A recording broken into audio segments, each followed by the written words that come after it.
The Republicans can't win with Trump as the nominee, and they can't win without Trump supporters. So they have to handle this very delicately. This is a Ross Perot who doesn't take equally from Democrats and Republicans. It's a Ross Perot who takes overwhelmingly from the Republicans. And that's the problem that the GOP has to solve before they get to November. We are back with our panel, and we want to look at our brand new Fox News polls tonight out of South Carolina, the first southern primary state, very important in the early voting.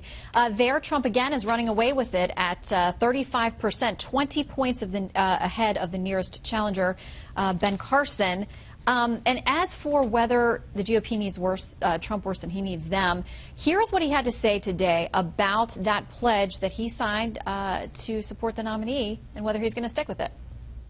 Are you going to break this pledge? I think it's highly unlikely unless they break the pledge to me. What do you mean you say if they break this pledge, then you'll break the pledge? What do you mean by that? Well, if they don't treat me with a certain amount of decorum and respect, if they don't treat me as the front runner, by far the front runner, if the playing field is not level, then certainly all options are open.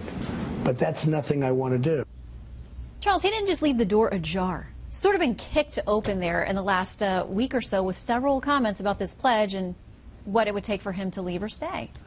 I think that image is right. Kicking open the doors of a saloon is the way I see him talking right there. Look, what he's saying is that pledge isn't worth the paper it's written on, because I will decide if the terms have been observed. It's not going to be an outside committee. It's going to be me, and he'll decide. Look, if it starts slipping, he'll say this had to do with unfairness or whatever, ganging up, and then he'll have the option of leaving. I suspect, though, that his ego will not. I mean, that would restrain him from running as a third party, assuming he doesn't win the nomination, because it's going to be a lot harder than he thinks, and there will be a bar, sort of an invisible bar, and I think that's going to be the Ross Perot number of 19%. I don't think he would come anywhere near that in a general election, and that will be his mark on history, and I don't think he likes to be seen as a loser. The Republican nomination is his shot, and I think that's what he wants to go for. Kirsten, a lot of people would disagree that he may not be able to resist if somehow he doesn't clinch the GOP nomination. A third-party run is going to be super tempting for him.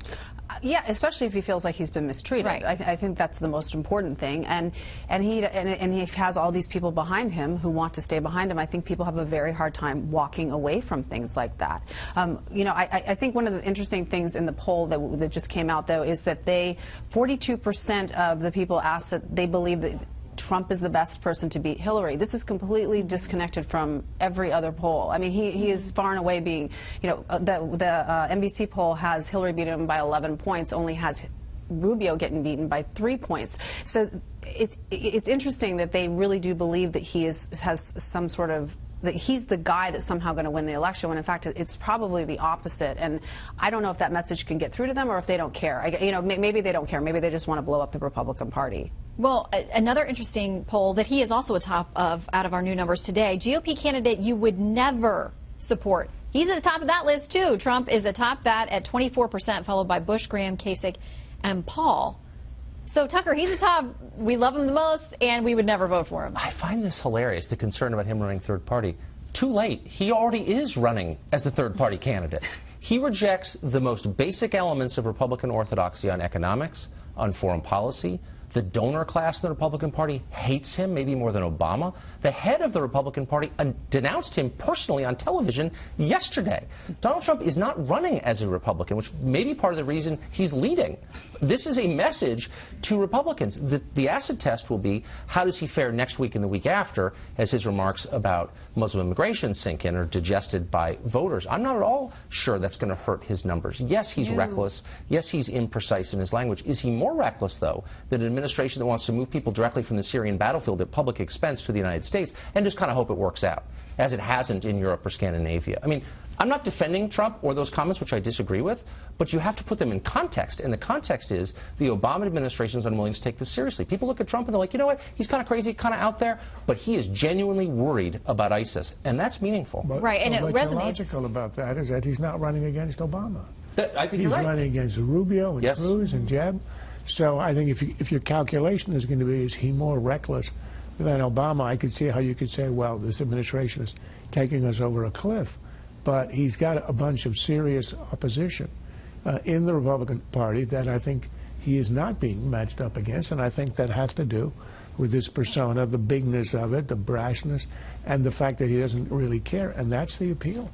Well, and one little window into you asked whether we're going to see more fallout from the comments about banning all Muslims coming into the U.S. We have a little snapshot of that inside of this new polling out of South Carolina, because the polling that was done before he said that, he had 30%, but the polling after those remarks went up to 38%, Kirsten. So it increased for him, at least in South Carolina. This seems to be the dynamic that happens with him, that he says things that I think everybody thinks are completely outrageous, and then it turns out that people like them, and that just seems to be because I think of what Tucker was saying is right. I mean, I think he has some sort of connection with people that they feel is missing with the other candidates. But why wouldn't he? Anybody who wants massive Islamic immigration to the United States needs to answer a simple question. What happened to Sweden? For 50 years it has happened in Sweden, that kind of immigration. Swedes are the most self-effacing, decent, rich people ever, and it hasn't worked. So what would we do differently to make it work? All right. We got to leave it there.